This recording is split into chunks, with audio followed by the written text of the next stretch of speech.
So, it is a new season. It's the beginning of London Fashion Week Men's, Autumn Winter 19 already, which is pretty terrifying in itself.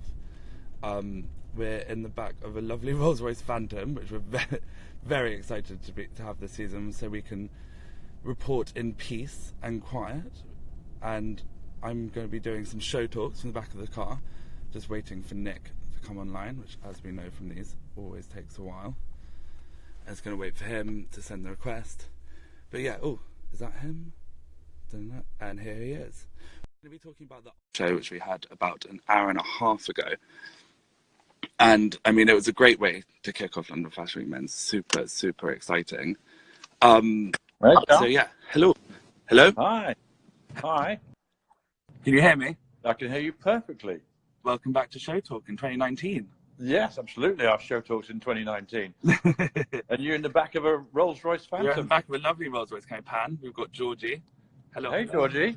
Hi. And we've got the Constellation ceiling. It's all happening around the tell Brewery today. Tell me about this Rolls-Royce. It looks very plush. Well, I mean, there's so much to say. I think I need to give you a tour of it in person, but it's lovely and it's super quiet to drive, so it's perfect to live stream in the back of. Try to show you. So we're going to be doing live reviews. Can I flip this around? So we have this carpool karaoke set up to film Georgie and I throughout the shows over the next few weeks, which is super exciting. It is super exciting. Is that Matt, your driver? And yes, it is. He's waving from front saying hi. Hey, Matt. Hello. But yeah, so we've got a very plush setup here. You have. You're going to be the envy of the whole fashion world. And yeah, so I just thought we should talk about Art School, who kicked off the year in a kind of true to form, very exciting way. Yeah, I just looked at the collection on SHOWstudio. It looks really, very beautiful, very glamorous, and kind of, it looks like they've really kind of got some nice stuff going on in what they're doing. Tell me a little bit about it, because obviously I'm just seeing it very quickly in the pictures. But what did it feel like to be there? And I mean, it's obviously, as I said, beginning of the year, everyone's saying Happy New Year to each other you haven't seen. These are people, the fashion journalists, we travel around together for kind of 4 months of the year. So we all know each other, we haven't seen each other. So it's lots of saying hi, everyone's being lovely. And, that's always really nice to see everyone again, because you kind of end up traveling with these people. And it was in the Truman Brewery. It's their first show by themselves, which means they have total control of how the show looks. They actually ended up using smoke, which obviously if they're showing with other designers, they can't do because they can't clear the smoke off the catwalk. They use smoke? Yeah, there was smoke. And the kind of references for the collection, they say, envisioning the models en route to the opera. Obviously, this is no opera that, it was not the original kind of opera that any of us would think of, but it was looking at that kind of old glamour and elegance and making that modern. There was a real glamour thing about it. Yeah, and it was looking at that and what that means to a modern person, to a modern community, because that is a kind of old, not old, but it's a very upper echelons of society going to the opera, and how to make that relevant. From the back of a Rolls-Royce. Yeah. So that was a super exciting kickoff, and then all the things that happened within that, and so looking at that new glamour, which is something that people have been looking at a lot recently. Obviously, John Galliano, who is a constant inspiration to both Tom and Eden. Yeah. Did you see Tom and Eden recently? Yes, we did, and I think they're exhausted, but really happy. I mean, everyone said it was such a great show, and they're getting lots of confidence backstage. So that was really obvious. Good. I mean, it looked really good. I mean, the casting in their shows is so important to their overall message. Yeah, all the kind of different versions of what they think is beautiful, and all different versions, how that's represented on their catwalk. Their casting is so crucial to delivering the message of their collections. You look at those pictures of those people in the clothes, and they just look gorgeous. And that's such an important part of it.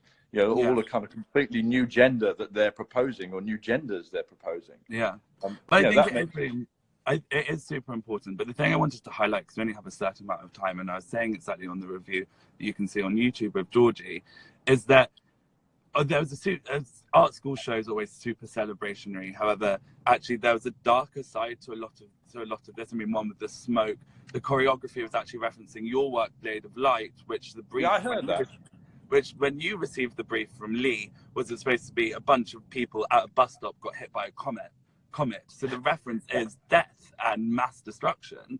And that was a reference for the choreography. There was smoke. So, you know, this isn't kind of disco anthems and glitter. This was a lot darker than some of the things they've shown before. Lots of blacks, things like dirty, smudged eyes, kind of objects tied into the hair. You know, the models looked on purpose, not just because it was early cool time. They looked tired. They'd been living.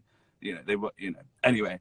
So there was that, and I was saying it is really important because there are a lot of safe spaces in London and in the world being closed down at the moment.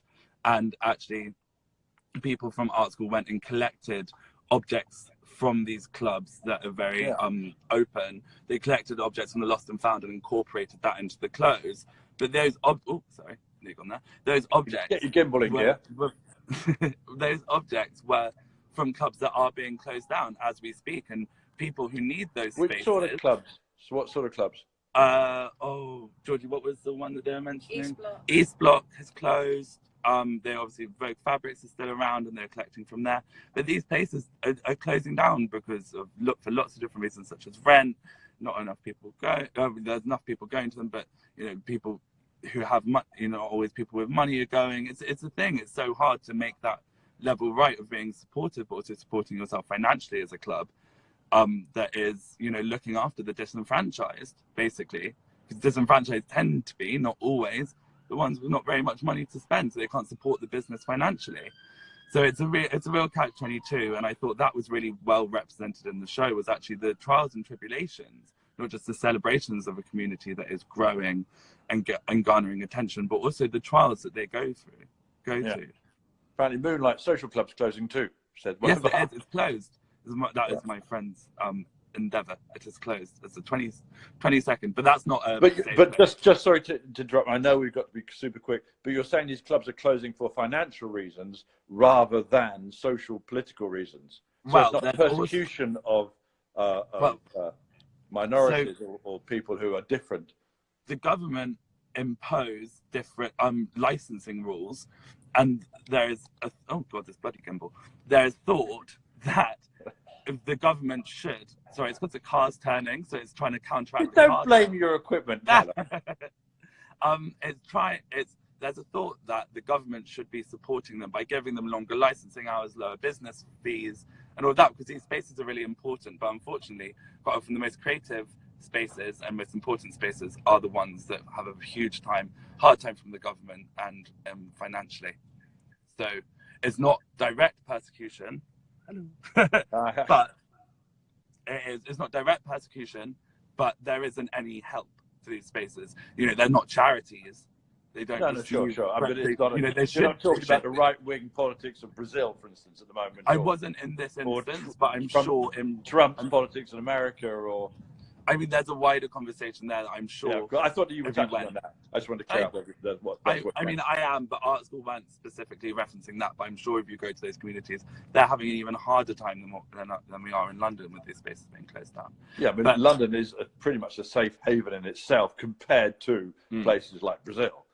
You know, who people are genuinely terrified of kind of, you know, oppression from government forces and you know, real sort of, you know, not just no safe spaces, but there's no safety, no safety to express yourself at all. So I mean, we don't need to digress into politics on not this one. I thought not on the first one. Not the first one. Hard not to. But I did think the art school show looked great, and I loved the casting, and I really loved the clothes too. There was a real kind of, you know, some of that sort of torn and kind of, you know, ripped as a sweatshirt over a dress. I thought it was a very good, very lovely proposal of a sort of glamorous way of looking.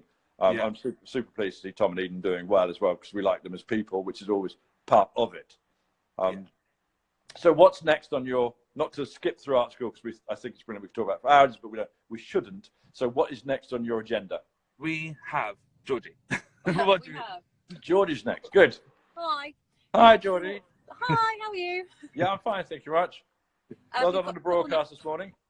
Thank you. We've got Saul Nash in about 10 mins, hop and a skip. Okay. And then after that, I will have to consult the schedule. But after that, I think Nicholas Daly. Yes, we've got Edward Crutchley, Nicholas Daly, John Lawrence Sullivan. It's quite a good day today. and then ending the day with Charles Jeffrey. Brilliant. Well, we love Charles Jeffrey, obviously. Very interested in Sinead O'Dwyer. Yes. I'm sure you guys know a lot about her and her work because she did stuff with us and Gareth before in the past. She's doing a presentation today, isn't she? I think so. Yes, she's at Void. She's at Void. Any chance of getting anything on her or going to presentation or covering it? It's on the schedule. We will be there. Oh, you will be. Fantastic. Good. Yes. Good. So I think she's really interesting as a person, as a designer. I really like what she's proposing in her work. So would love to see something on her. Yeah, great if you are going there in any case. Excellent. Well, stay tuned for that, Nick. Yes. Yeah. We will call you in a bit to discuss Sinead, but also we have to run because we have to get to this presentation. But obviously we're getting there in style now. And you are getting there run in on the style. tube, which it used to be with SHOWtalk. And sorry, I've got to go. I'm getting on the metro. But it's but not now, that anymore.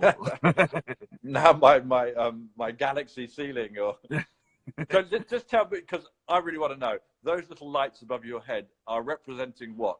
They are representing the day that the first Phantom was finished. The constellation on. Can you remind me the day or the which day was it?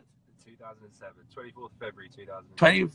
24th of February 2007, the day that it was first complete, the first prototype. They took the photo of the constellation and put them in individually. Wow. And if you want one, Nick, we can do it to say whatever you like. Bad bitch, I would put in. Okay. Let's do it to celebrate SHOWstudio's 20th birthday, shall we? That's in a couple of years' time. We can work our way up to it. Anyway, I'll thank Matt for putting us in his safe space of the Phantom Rolls Royce, which I think is the most amazing safe space to be in. But it does literally give you a safe space to broadcast from. And so, we can talk about the shows in that way. I just think it's very, very exciting that we're doing it this way. So let's see how we can use all of our kind of digital assets to bring coverage of the shows. Just see how it works. All right, well, I'll speak to you later. And we'll be broadcasting for the next 2 months, pretty much. So watch the space. Brilliant. Well, what a nice space to do it from. All right. You can give Edward a lift when you see him. All right, I'll speak to you later, Nick. All right, nice to speak to you, Matt. Cheers, man. Bye. Bye, Georgie. Bye, See you, Matt. Bye.